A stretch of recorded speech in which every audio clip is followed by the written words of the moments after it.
नमस्कार बच्चों, आज हम समझेंगे रटेंगे नहीं पाठ 2 दादी माँ के प्रश्न उत्तर।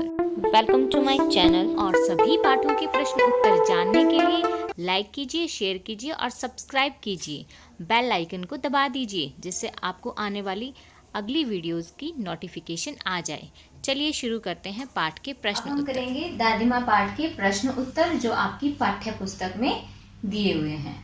पहला प्रश्न है, देखिए आप जब भी प्रश्न उत्तर वाली वीडियो देखते हैं बेटे, आप अपनी पुस्तक हाथ में रखिए और पुस्तक के प्रश्न अपने सामने रखिए और उनको पढ़िए। जैसे पहला प्रश्न है, वीडियो पॉज करके बीच में अपनी पुस्तक ले आइए। ठीक है। पहला प्रश्न, लेखक को अपनी दादी माँ की याद के साथ साथ बचपन की और किन किन बातों की याद आ जाती है? बचपन की और कौन सी बातें थी उनको जो दादी माँ को याद करने के साथ साथ उनको याद आती है?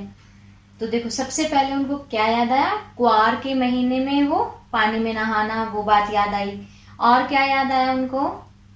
रामी की चाची का कर्जा माफ किया दादी माँ ने, है ना। लेखक बीमार हुए थे, लेखक की देखभाल की दादी माँ ने। और किशन भैया की शादी की बात भी याद आई थी लेखक को। और दादी माँ ने जो पिताजी को कंगन दिए थे अपने, वो भी याद आई थी। तो ऐसे आप इन बातों को लिख सकते हैं। फिर क्या लिखेंगे बेटा आप लिखेंगे, दादी माँ को याद करने के साथ साथ लेखक को अपने बचपन के भी दिन याद आ गए, जिनमें क्वार के महीने में गंध भरे पानी में नहाना, बीमार होना, दादी माँ द्वारा देखभाल करना, किशन भैया की शादी की बात, रामी की चाची का कर्जा माफ करना, है ना, और दादी माँ द्वारा पिताजी को कंगन देना आदि सभी बातें लेखक को याद आ गई। ठीक है। एक बार मैं फिर से आपको पढ़ के सुना रही हूँ ये उत्तर कि आप इसको किस प्रकार से लिख सकते हैं। लेखक को दादी माँ के साथ क्वार के महीने में गंध वाले पानी में नहाना, दादी माँ द्वारा देखभाल करना, किशन भैया की शादी, दादी माँ द्वारा रामी की चाची का कर्जा माफ करना व पिताजी को सोने के कंगन देकर मदद करना आदि सभी बातें याद आ जाती है। अब दूसरा प्रश्न देखिए अपनी पाठ्य पुस्तक में, दादा की मृत्यु के बाद लेखक के घर की आर्थिक स्थिति खराब क्यों हो गई थी? तो जैसे आपने मेरा पहला और दूसरा वीडियो देखा, उसमें पूरा दादी माँ वाला पार्ट को समझ लिया ना आपने। तो उसमें क्या बताया था?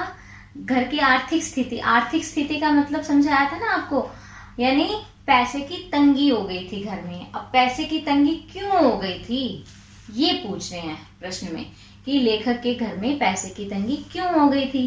तो देखो, उनके दादाजी यानी लेखक के दादाजी की मृत्यु हो गई थी जल्दी, यानी लेखक के पिताजी की मृत्यु हो गई। और जो रिश्तेदार शुभचिंतक थे वो कैसे थे? वो मुंह में राम बगल में चूरी, आपको बताया भी था, ये एक मुहावरा भी है। ऐसे भी लिख सकते हैं कि जो रिश्तेदार थे वो सामने से अच्छे बनते थे और पीठ पीछे क्या करते थे? पलटवार करते थे, है ना, यानी उनका बुरा सोचने वाले थे।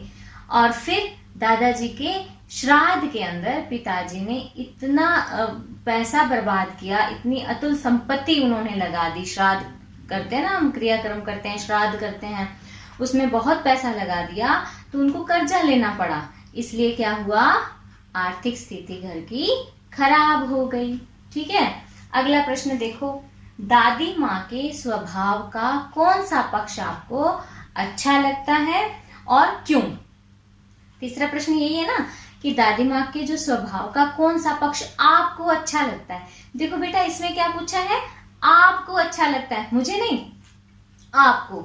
तो देखो, इसमें कई सारे पक्ष है दादी माँ के, है ना। अब मैं आपको इसमें बारी बारी से सारे पक्ष बताती हूँ।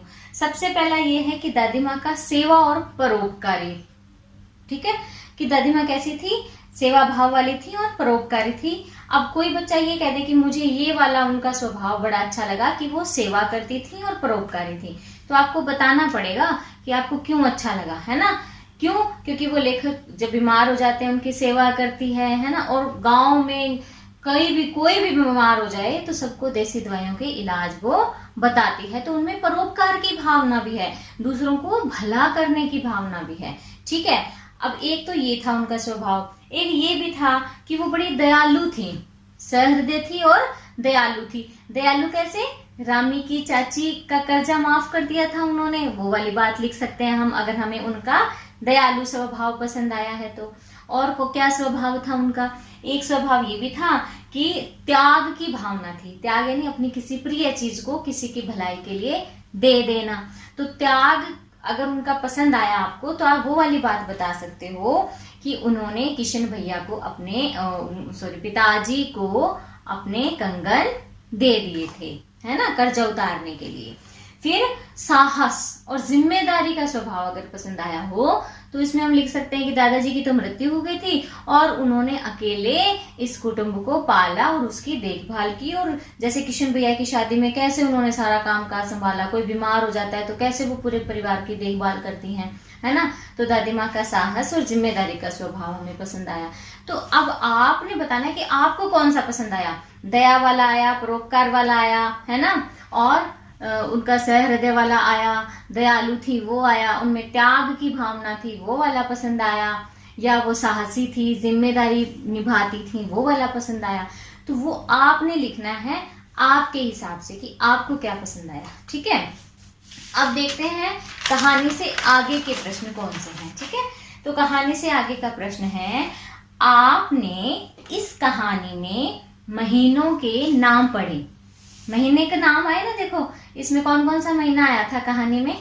आषाढ़ भी आया था, क्वार भी आया था, और क्या आया था? माघ भी आया था।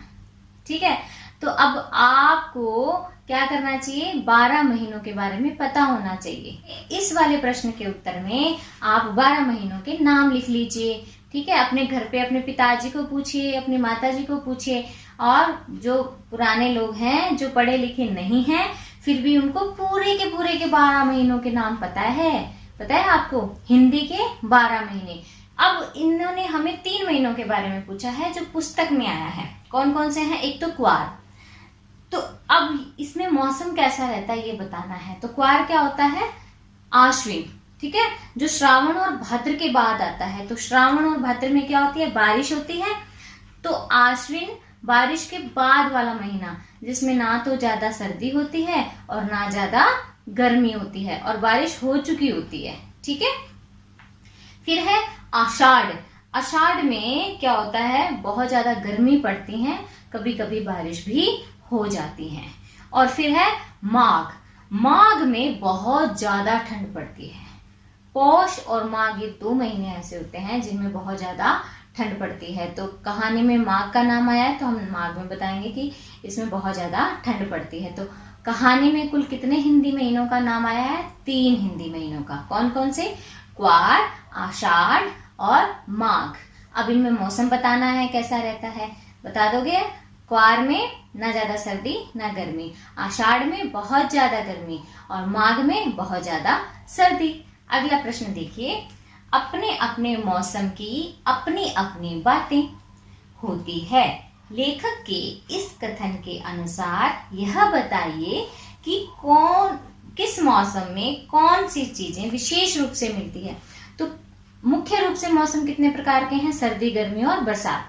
तो सर्दी में आप क्या क्या खाते हैं ये आपने खुद लिखना है, मैं उत्तर नहीं बताऊंगी इसका। ठीक है, मैं सिर्फ आपको ये बता सकती हूँ कि आपने किस प्रकार से लिखना है। ठीक है, जब तक आप लिखेंगे नहीं ना तो भाषा की अभिव्यक्ति कैसे सीखेंगे बेटा आप खुद लिखना कैसे सीखेंगे, है ना। तो मैं ये बता देती हूँ कि देखो मुख्य मौसम कितने होते हैं? 3। तो सर्दी में आप क्या क्या खाते हैं ये लिखना है। ठीक है, कौन कौन सी खाने की मजेदार चीजें आपको मिलती हैं। फिर गर्मी में कौन कौन सी मजेदार चीजें आती है बाजार में, कौन कौन से फल आते हैं, कौन कौन सी सब्जियां आती है, कौन कौन सी मिठाइयाँ तो हमेशा ही आती है ना, पर कुछ चीजें ऐसी होती है जो हम कभी कभी सर्दी में ज्यादा खाते हैं, जैसे समोसे वगैरह, पकोड़े, है ना। और कुछ कुछ चीजें ऐसी होती है जो हम गर्मी में खाते हैं, जैसे आइसक्रीम, है ना, पेस्ट्री, है ना। अच्छा, फिर है बरसात। अब बरसात में कौन कौन सी चीजें आप खाते हैं ये भी बताना है, तो ये आप खुद लिखेंगे। फिर है अनुमान और कल्पना के प्रश्न। ये भी आपके स्वयं के करने वाले हैं बेटे, इसमें आपने अनुमान लगा करके उत्तर देना होता है। उम्मीद है बच्चों आपको समझ आया होगा। फिर भी और अच्छे से समझने के लिए मेरे चैनल पे दादी माँ नाम से 2 अन्य और वीडियो हैं, उनको भी देख लीजिए। वीडियो देखने के लिए आपका धन्यवाद।